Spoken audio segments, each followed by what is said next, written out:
Portanto, nós temos aqui ainda representada as duas gerações do mundo, ou os dois filhos da serpente, assim Deus determinou, e nós temos Jacó, que representa o povo de Deus. Claro que ambos são pecadores, ambos, enquanto natureza pecaminosa, são semelhantes. A gente pode perceber isso acompanhando a trajetória de Jacó, mas nós temos aqui uma reconciliação entre irmãos. E qual seria o ponto a pensarmos sobre isto? É o fato de que o Senhor Deus, ele, para nos proteger, para nos manter, para fazer com que a sua igreja caminhe, por vezes, ele pode sim, na sua soberania, usar as pessoas do mundo para o cumprimento da sua vontade na preservação do seu povo. Não somente por um lado negativo, o fato de que Esaú, por exemplo, num dado momento odiou seu irmão e planejou matá-lo.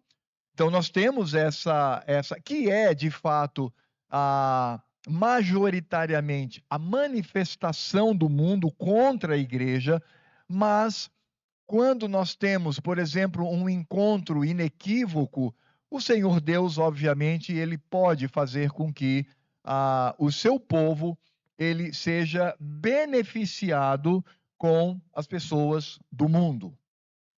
A gente pode, por exemplo, pensar num governo que sanciona a liberdade de culto, sanciona a liberdade de adoração.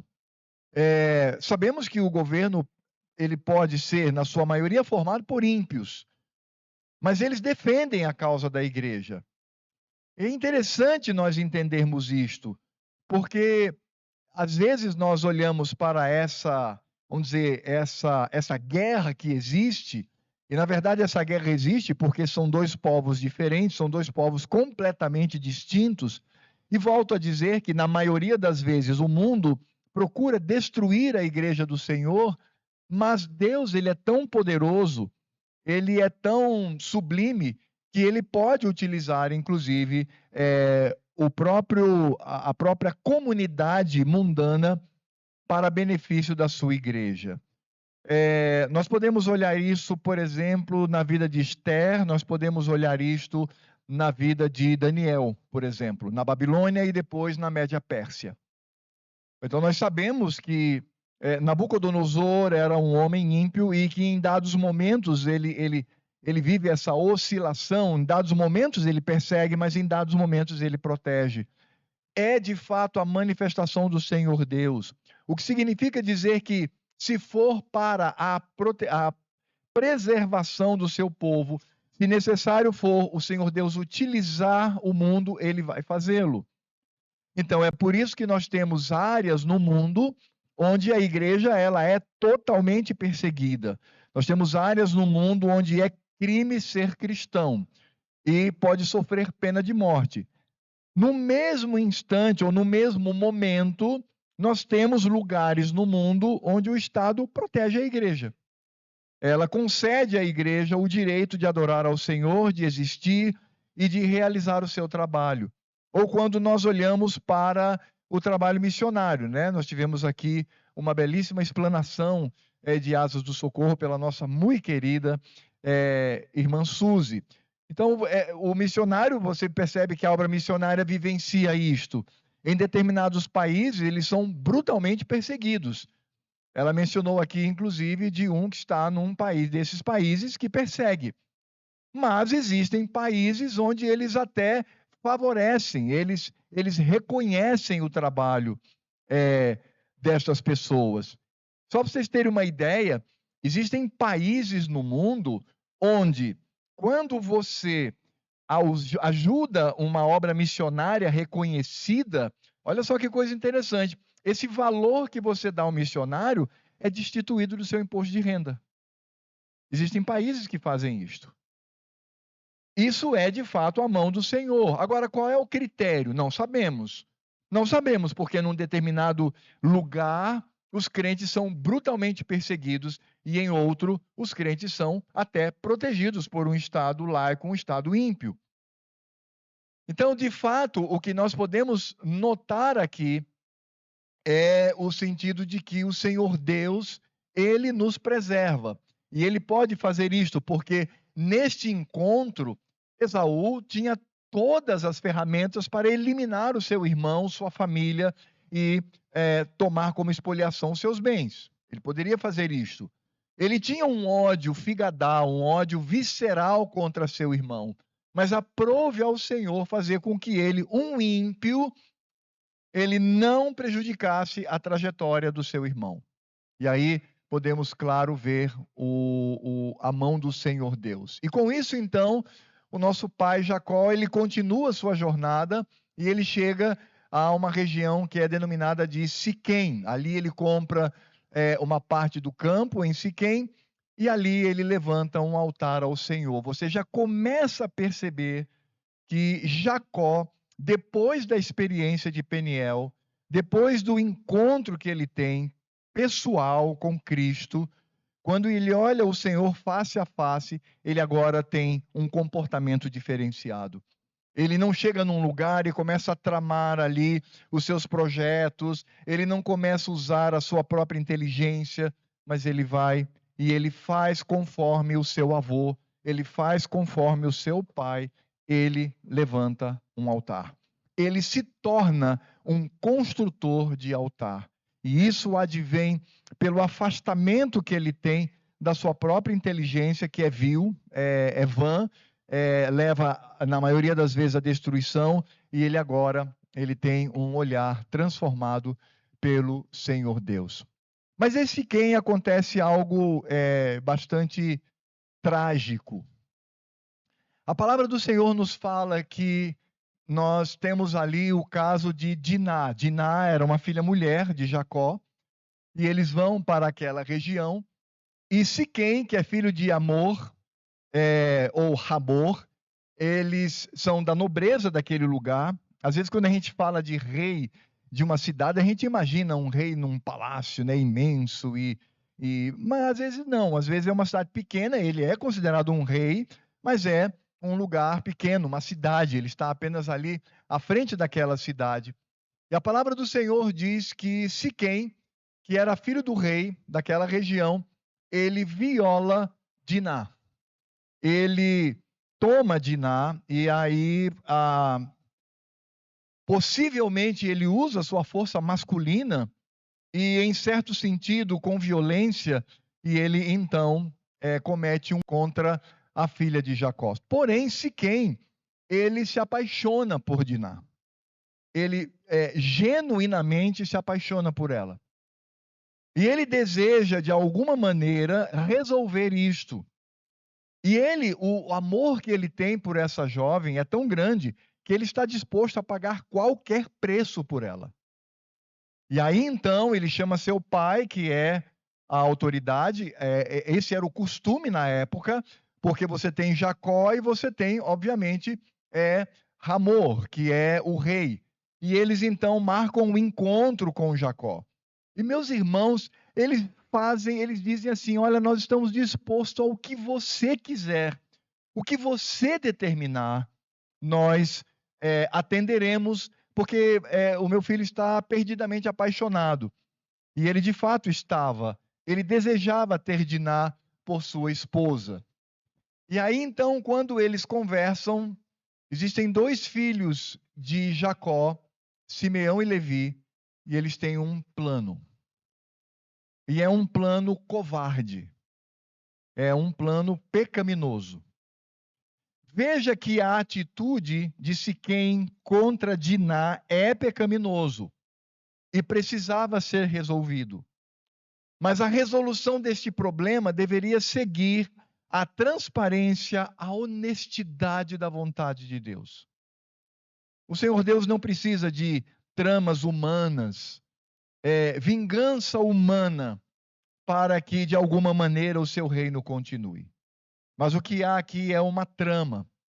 E o que eles dizem eles disseram: olha, o que você quiser, pede o dote em dobro, o que vocês desejarem, porque aí nós podemos, nos relacionar, nossas filhas podem ser tomadas pelos seus homens, suas filhas podem ser tomadas pelos nossos, e nós podemos formar um só povo. E aí então, esses dois têm uma ideia macabra, eles dizem o seguinte: bem, para que vocês sejam aceitos por nós, é necessário que todo homem seja circuncidado. Veja a vileza, veja o pecado dos filhos de Jacó. Porque ninguém está isentando o pecado de Siquém. Precisava ser tratado. Mas como eu disse, precisava ser tratado por orientação do Senhor Deus. E o Senhor Deus não concede nenhuma orientação direta com respeito a esse problema. E aí vem aquilo, meus amados irmãos, que nós temos observado na trajetória dos nossos patriarcas, dos nossos pais do passado, essa tensão que existe entre nós resolvermos os problemas pela nossa própria capacidade ou nós entregarmos os nossos problemas para Deus. Entregar o problema para Deus não significa passividade. Não vou fazer nada, deixa para lá, Deus resolve. Não, não é isso não. Isso também é pecado. Mas é confiar no Senhor. Eles, na verdade, estavam com sede de vingança. E vejam o que eles fazem. Eles propõem isso para Siquém e Amor, e eles dizem, ok, sem problema. E eles chegam na cidade, ele é autoridade, e ele determina, todo homem agora deve passar pela circuncisão. E eles usavam então um portal, quando os homens faziam uma fila, e ali então eles eram circuncidados. E a palavra de Deus diz que no terceiro dia, que era o terceiro dia da maior dor, porque por vezes inflamava e o homem ficava completamente incapacitado. Lembre-se, não existia sutura, ponto, não existia esterilização de instrumento. Então era algo de fato muito doloroso para um adulto. A palavra de Deus diz que quando os homens estavam completamente impossibilitados, com muita dor, os filhos de Jacó entram na cidade e matam a todos. E aí nós vamos perceber também até que ponto vai o nível do pecado da vingança do nosso coração. Meus irmãos, é óbvio que nós podemos olhar para isto e perceber como é desproporcional. Porque se quem peca, ele viola Diná, isso é grave. E havia modos de se resolver isto. Jacó poderia resolver isto pelas leis existentes e por aquilo que Deus já havia revelado.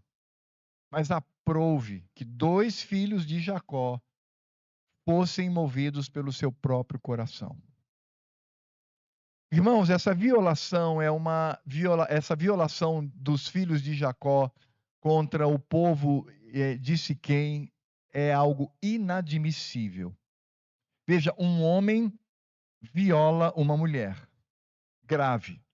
Pecado. Precisa ser resolvido. Mas estes aniquilam uma cidade inteira.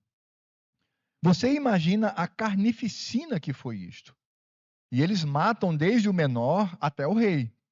Todos são brutalmente assassinados. A expressão utilizada no Velho Testamento são passados pelo fio da espada. Passar pelo fio da espada é quando você pega pelos cabelos, levanta o pescoço e passa a espada no pescoço. Essas pessoas foram mortas covardemente.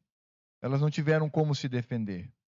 E muitos inocentes, muitos inocentes morreram para satisfazer a vingança do coração daqueles homens. Irmãos, isso deve demonstrar dois aspectos para nós. Primeiro, até onde vai a capacidade do nosso pecado.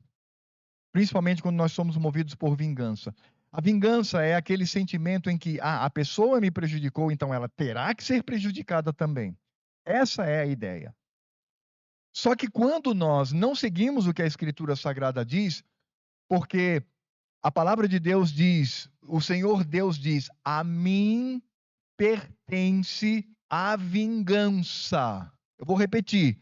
O Senhor Deus diz assim, a mim pertence a vingança. Quando eu me vingo, eu me torno um ladrão de Deus. Eu estou usurpando indevidamente, pecaminosamente, um atributo que pertence somente a Ele. Ele é o vingador. E o Senhor Deus usa dos mais diversos artifícios. Um deles, talvez o mais conhecido, baseado em Romanos 13, é o próprio poder do Estado. Paulo diz que os policiais, os juízes, são ministros de Deus. São, inclusive, ministros de Deus sobre o seu próprio povo. Quando nós temos um Estado que é coerente, ele diz o seguinte: se você, crente, andar bem, você vai ter o louvor. Se você aprontar, cometer crimes, certamente você será julgado, até mesmo ser morto pelo Estado. Sim, porque pena de morte é um princípio de Deus. Pena de morte é do Senhor. Eu já falei aqui para vocês em aulas passadas que o método de Deus não é encarceramento. Encarceramento é essa situação aí. Né? Quando a gente pensa em encarceramento, ou a gente vive essa ilusão promíscua no Brasil, a gente percebe isso, os nossos policiais sabem muito bem o que eu estou falando, ou você é um Bukele, né? Aspas, doidão. Não constrói, encarcera, todo mundo pelado, ninguém tem direito a nada.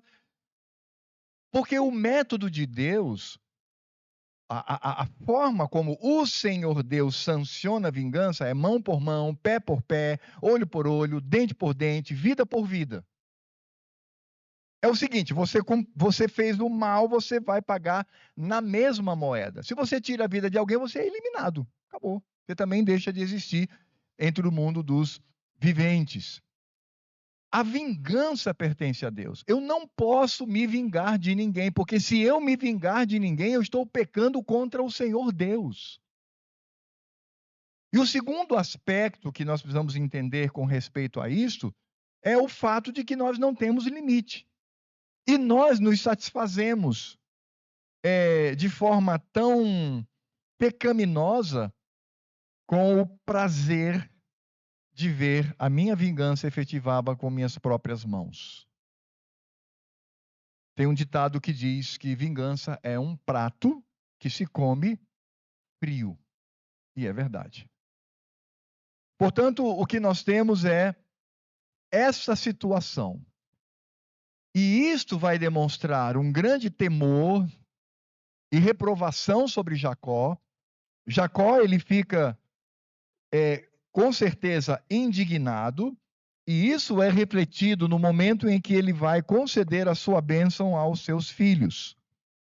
Vamos abrir lá em Gênesis 49, de 5 a 7.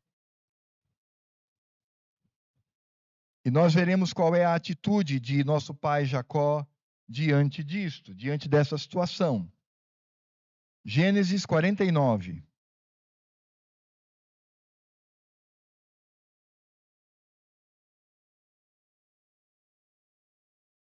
Diz assim a palavra do Senhor: Simeão e Levi são irmãos. As suas espadas são instrumentos de violência. No seu conselho não entre minha alma. Com o seu agrupamento minha glória não se ajunte. Porque no seu furor mataram homens e na sua vontade perversa jarretaram touros. Maldito seja o seu furor, pois era forte, e a sua ira, pois era dura. Dividi-los-ei em Jacó e os espalharei em Israel. Esta é a manifestação do Senhor Deus com relação à prática desses dois homens. E é claro que nesse aspecto nós precisamos compreender o fato de que Deus separa um povo para si. Nós temos já 11 filhos, faltava ainda nascer Benjamim, mas o Senhor Deus já está compondo a nação, os príncipes da sua nação, mas são homens pecadores, homens maus. O que nos move a pensar o seguinte: Deus, na sua soberania, escolheu esse povo. Como ele mesmo diz, não foi por amor dele, não foi porque era o melhor, não foi porque era o maior, não foi porque apresentavam uma santidade acima das demais nações, mas porque o Senhor Deus escolheu esse povo. Ele escolheu para que dele viesse o seu filho. É por isso que, pensando nesta genealogia de Cristo, nós temos a santificação de um povo que é mau, é pecador, é arrogante, é vingativo, é violento. Mas o Senhor Deus, ele é fiel a si mesmo, ele é fiel à sua palavra e ele mantém este povo para a sua glória. E aí então, com isto, Jacó retorna novamente a Betel. E naquele lugar ele vai, porque o Senhor Deus, por graça e misericórdia, diz que ele deveria fazê-lo. Aqui há um outro aspecto também, meus amados irmãos, é que o Senhor Deus, ele utiliza os meios ordinários para cuidar de nós. Ele faz isto. O Senhor Deus, ele é aquele que pode usar de um poder divino extremo que nós poderíamos chamar de milagre. Apenas um parênteses, a gente precisa ter um pouquinho de cuidado com essa expressão milagre, porque nós banalizamos. A palavra milagre, ela está diretamente ligada ao Senhor. Eu fiz um concurso, eu passei. Milagre de Deus. Cuidado, você está quebrando o terceiro mandamento. Minha filha, meu filho casou, milagre de Deus. Cuidado, você pode estar quebrando o terceiro mandamento. Isso não é milagre. Isso são os meios ordinários com que Deus utiliza na nossa vida. Pare de ficar usando o termo milagre para situações do cotidiano da sua vida, de conquistas que você tem pelo poder de Deus. Você pode dizer assim: eu passei no concurso, mercê do Senhor Deus, graça do Senhor Deus, dádiva do Senhor Deus. Perfeito. Aliás, isso deve existir em nós. A gratidão de que tudo vem pelo Senhor. Agora, a palavra milagre é uma palavra muito especial, é uma palavra muito específica. Então, passar num concurso não é milagre. Se casar não é milagre. Agora, levantar um morto do caixão é milagre. Abrir o mar em duas bandas é milagre. Isto é milagre. Por isso que olhamos para os meios que o Senhor Deus utiliza, conforme os nossos símbolos de fé falam das causas secundárias. Ora, o Senhor Deus poderia. Não existia um acampamento de anjos ao redor do nosso patriarca? O Senhor Deus, por várias vezes, usou de milagre para livrar o seu povo. Mas aqui, aprove ao Senhor Deus apenas dar uma ordem. Jacó, corre daí, meu filho. Corre daí, porque a coisa ficou feia para o seu lado. Fuja. E ele simplesmente obedece.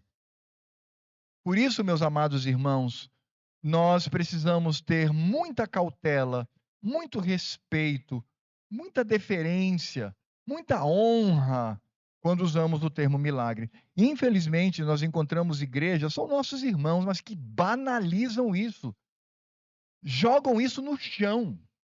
A ponto mesmo, como eu dei exemplo para você, de uma conquista minha que eu tenho. É um milagre, né? Deixa eu dizer uma coisa para vocês, assim, pessoalmente. Me dá uma raiva quando uma pessoa chega assim: olha, meus irmãos, eu consegui aquela passagem para passar férias lá, sei lá, em Pernambuco. Milagre de Deus, Senhor, meu irmão.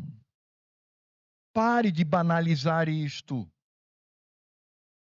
Lembre-se que o Senhor Deus usa meios ordinários. Deus também faz milagres. Eu não estou negando. Se eu negasse que Deus faz milagres, eu seria um ímpio. Deus faz milagres. Sem dúvida nenhuma. No nosso corpo, na nossa vida, na nossa trajetória, Deus faz. Mas cuidado, meu irmão, porque por vezes é um processo de fato maravilhoso, mas que obedece ao curso da vida, que até mesmo um ímpio poderia experimentar isto. Portanto, quando o Senhor Deus fala para seu filho Jacó, para que ele saia dali, certamente é porque o Senhor Deus, neste momento, quer usar os meios ordinários. Então, não houve nenhum milagre. Foi apenas a obediência à voz do Senhor Deus. Como o nosso Cristo. O nosso Cristo, você sabia que ele se escondia? Ele fugia? Você sabia disso? Porque ele poderia levantar a mão e destruir todo. Não, mas ele foge, ele se esconde, porque ele também, como Deus encarnado, sabia que existem os meios a serem utilizados. E aí então, quando Jacó chega novamente a Betel, ele levanta um altar e ele faz algo assim surpreendente, porque ele purifica a sua casa. Meus irmãos, olha só, até aí o povo estava cheio de ídolos, carregando ídolos. Lembra que aconteceu o caso de terem roubado os ídolos de Labão? Eles tinham esses ídolos, mas neste momento, nosso pai, já transformado pelo poder de Deus, ele ordena que todos agora devem trazer esses ídolos, e aí então eles colocam ao pé de uma grande árvore e enterram esses ídolos, e paralelo a isso, ele levanta um altar ao Senhor. Jacó purifica sua casa, e mais uma vez ele tem um encontro pessoal com Cristo. Mas dessa vez, não é para lutar, é apenas para ratificar a bênção. O Senhor aparece face a face a ele para dizer, para falar para ele que ele seria pai de uma grande nação, assim como foi prometido para Abraão, assim como foi prometido para Isaque, é também prometido a ele. Deus reafirma a sua aliança. E é muito interessante porque ele já tinha dado o nome de Betel, não é? Bet-El, casa de Deus. Mas ele ficou tão impactado que ele chamou agora aquele lugar de El Bet-El. Então é o Deus da casa de Deus, pela reafirmação da aliança. E como Deus ele é gracioso, porque nesse momento em que você já percebeu que Jacó vivia fugindo? Já percebeu isso? É vida difícil, não é? Vivia fugindo. Fugiu de Esaú, fugia de Labão, agora está fugindo do povo, o povo ao redor de Siquém, ainda que o Senhor Deus, ele de fato imputou um grande temor no coração daqueles homens com relação ao seu povo, de maneira que ninguém o perseguiu, ninguém foi de fato no encalço do nosso pai, mas era um homem que vivia fugindo. Ele era forçado a ser, de fato, um peregrino nessa terra. Só que Jacó agora é Israel. Ele é um homem que tem o seu coração moldado pelo poder de Deus. Ainda pecador, ainda comete erros, mas é um outro homem, transformado pelo poder de Deus. E quando o Senhor Deus reafirma a sua aliança, ele vai dizer: Esse é o meu Deus da casa de Deus, onde surgiu como uma escada, agora ele surge diante de mim e refaz a sua aliança. Isso mostra a graciosidade de Deus. Irmãos, é tão emocionante quando nós entendemos isto. Nós que passamos por tantos problemas nessa terra, problemas na saúde, na nossa situação financeira, ou mesmo irmãos que fogem, irmãos que se escondem porque podem ser mortos por causa da sua fé. E eu quero só dar uma boa notícia para você: nós chegaremos também a esse ponto. Você chegará a esse ponto. Você, como nós não temos crianças aqui no nosso meio, eu posso dar esse exemplo muito forte. Você pode ver uma pistola de 9 milímetros apontado para a cabeça do seu filho. E a pessoa dizendo: diga impropérios contra este Deus, senão eu estouro os miolos do seu filho. O que você faria? Eu deixo uma coisa para você. Isso existe hoje no mundo. Existem lugares que fazem isto. Agora, é importante nós entendermos que a graça de Deus também se manifesta nisso. Quando isso bater na sua porta, e vai bater, quando isso bater na minha porta, e baterá, eu preciso entender da promessa do que o Senhor Deus faz. De que Ele, de fato, é gracioso para conosco.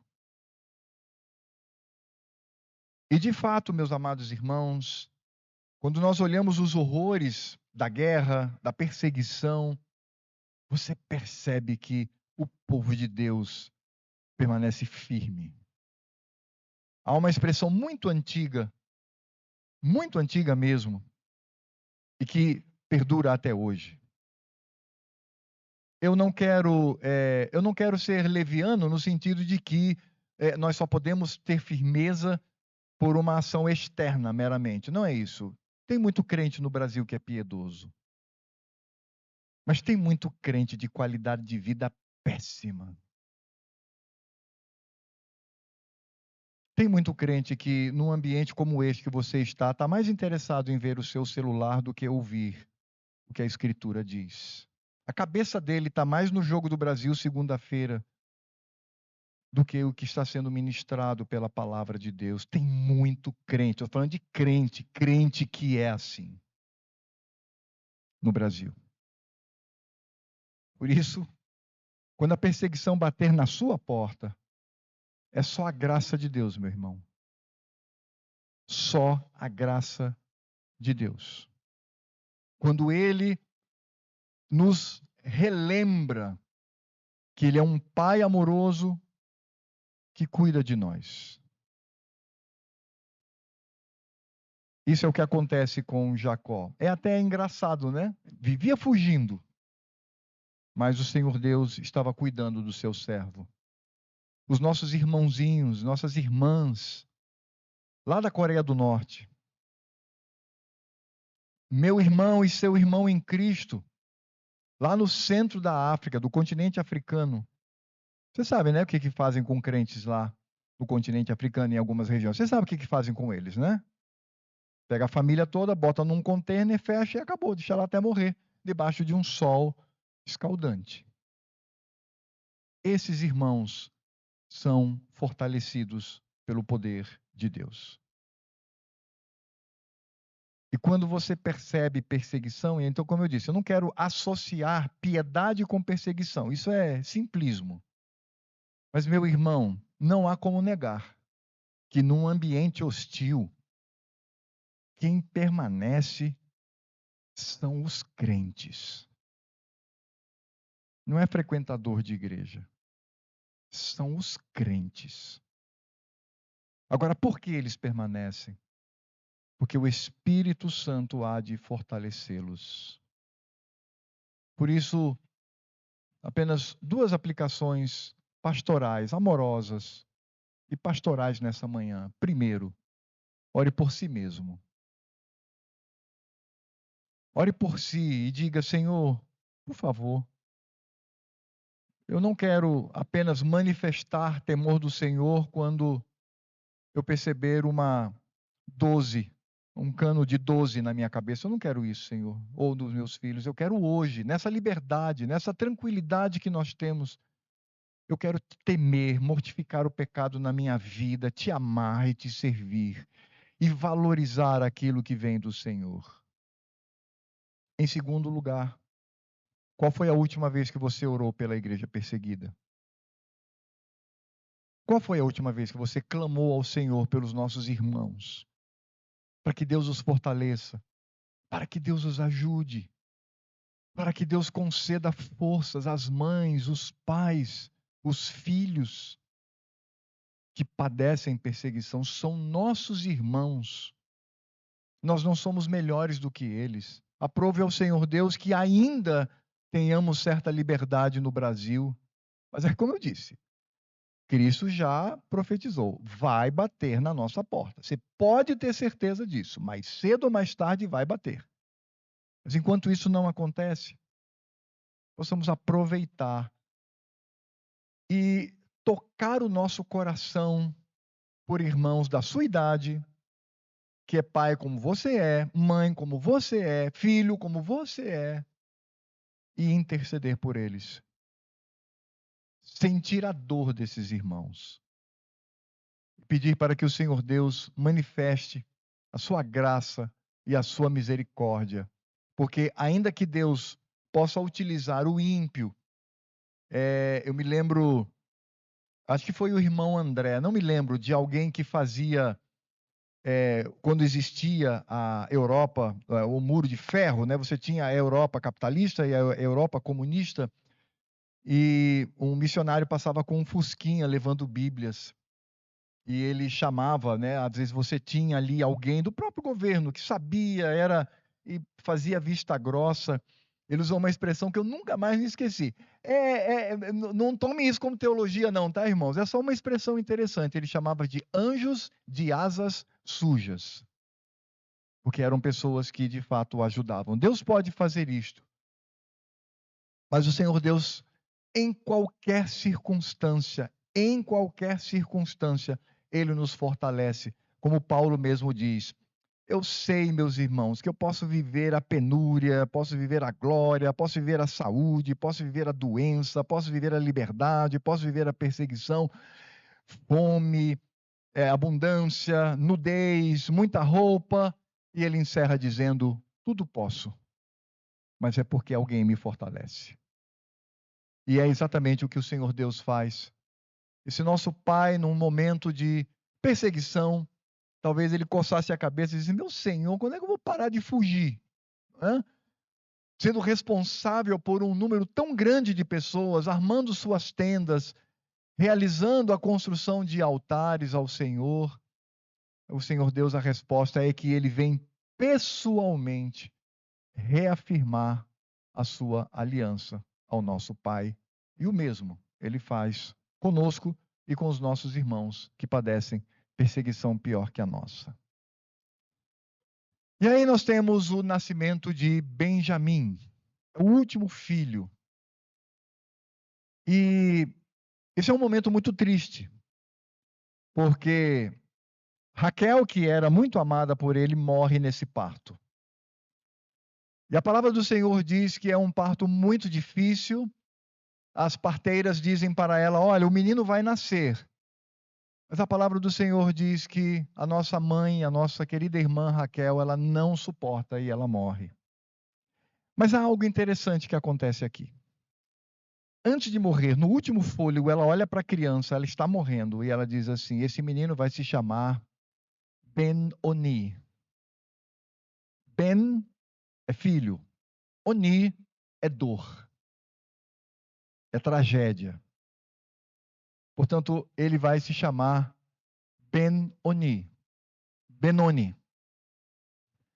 Neste momento, o pai, Jacó, com seu coração tão entristecido pela perda da sua amada, ele diz, não, ele não vai se chamar Ben-Oni, ele não vai trazer sobre si essa marca, essa tragédia, mas ele não vai se chamar Ben-Oni, ele vai se chamar Ben-Yamin. Ben é filho, Yamin é sul, região sul, ou braço direito, destra. Então ele não vai ser chamado de filho da minha dor, ele vai chamar-se filho da minha destra. E de fato o que nós percebemos aqui, irmãos, é um homem convertido. É um homem que tem no seu coração, ainda que pecador, é um homem que de fato está disposto a glorificar o nome do Senhor. Veja, é uma tragédia. Ele perde a sua amada, morre naquelas condições. O seu filhinho sobrevive. E ela mesma, no último fôlego de vida, olha para a criança e diz: filho da minha dor, filho do meu padecimento. E ele então diz: não, ele é filho da minha destra. E aí, obviamente, fazendo com que o Senhor Deus seja glorificado na vida de seu filho. Só um detalhe, hoje nós temos a expressão Benjamim com M no final, né?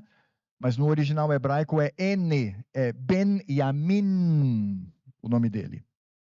Filho da minha destra e filho do sul. É interessante porque Jacó ele faz um trocadilho aqui, porque de fato ele está ao sul de Padã Arã, que é de onde ele originalmente sai. O Senhor Deus coloca Padã Arã como essa mesma imagem de Abraão, que sai do meio da sua parentela. Ele está no sul, então ele vai dizer: não, meu filho é filho da região sul, mas ao mesmo tempo, e de fato, teologicamente, pela construção do texto, foi o ponto principal. Ele é o filho da minha destra, porque ele sabia que em meio a uma tragédia tão dolorosa, o Senhor Deus ainda concede graça e ele deve ser glorificado. É tão bonito isto, porque existem culturas onde o nome do filho representa algo na sua vida. E aí nós temos novamente uma manifestação mostrando como esse povo que é separado pelo Senhor é um povo de maldade, é um povo que tem maldade no coração. E veja só o que Rúben faz. Rúben, ele toma Bila. Bila, ela era escrava de Raquel. Então ela é mãe de Dan e Naftali, que são filhos de Jacó. Rúben então toma esta mulher e se deita com ela e tem filhos com ela. Esses dois textos mostram como isto foi abominável diante do Senhor Deus. Ou seja, o filho invade o leito do seu pai, com aquela que era mãe de dois filhos seus. Aí você fica pensando, não é? Como é que isso pode acontecer? Como é que, poxa, na verdade nós deveríamos olhar para a família de Jacó e ver um comercial de margarina, né? Uma família perfeita. Como a escritura sagrada, ela é verdadeira. Porque se ela não fosse verdadeira, Jacó seria perfeito, sua família seria perfeita, seus filhos seriam perfeitos. Não. A escritura sagrada é real, é verdadeira, é história. Foi o que realmente aconteceu. E este invade o leito de seu pai. Este que poderia estar na posição de primogênito, ele perde a sua primogenitura. E o pecado é tão forte na família do nosso pai Jacó, entre os seus filhos, que a primogenitura ela vai para os dois filhos de José, José do Egito. O Senhor Deus tira do topo, por meio de Jacó, e coloca nos dois filhos de José, o que de fato, conforme Gênesis 49, 3 e 4, e 1 Crônicas 5, 1, diz claramente que ele perde a primogenitura por causa do seu pecado hediondo contra o seu pai, contra o Senhor Deus. E ele se torna um patriarca. Deus não o destitui. Ele tem uma tribo com o seu nome. Aí a gente faz a pergunta, não é? Ele tem porque ele é bom, ele é valoroso, ele é alguém que merece? Não. Isso acontece na vida dele porque o Senhor Deus é fiel. Sabe por que você vai para o céu? Porque Deus é fiel. Simples assim. Claro que existe a responsabilidade humana. A gente está vendo muito isso em Efésios. Mas no final das contas, meu amado irmão, você vai para o céu e você vai para o céu. Porque Deus é fiel. Sabe por que os ímpios não irão para o céu? Existe a responsabilidade humana. Mas também porque Deus é fiel. Deus endurece, Deus abre o coração. Depois nós temos a morte de Isaac, interessante porque Isaac ele é esquecido, né? O foco vem, o narrador ele vem e foca apenas a Jacó, mas Isaac morre com 180 anos, Esaú e Jacó o sepultam.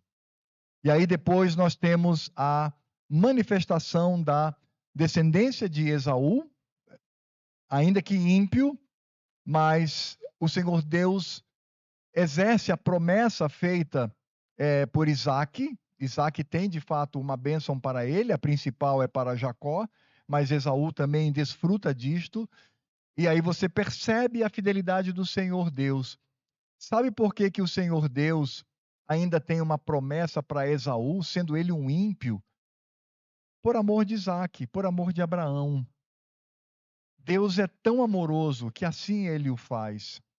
Portanto, nós temos aqui a presença dos dois irmãos, como nós já vimos, unidos pelo poder de Deus, só pelo poder de Deus, ímpio, crente, mas agora sepultando o seu patriarca. E aí, na sequência do texto, não precisamos aqui trazer os detalhes, mas nós temos o registro da linhagem de Esaú. Ele é pai dos Edomitas, ele é pai dos vermelhos, né? Edom, é essa a ideia.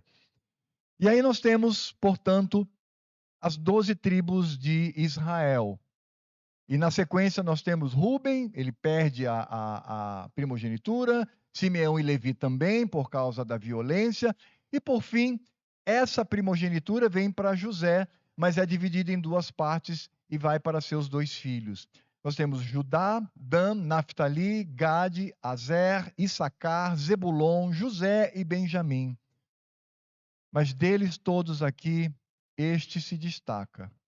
Não se destaca por ele, não se destaca porque ele é melhor que os seus irmãos.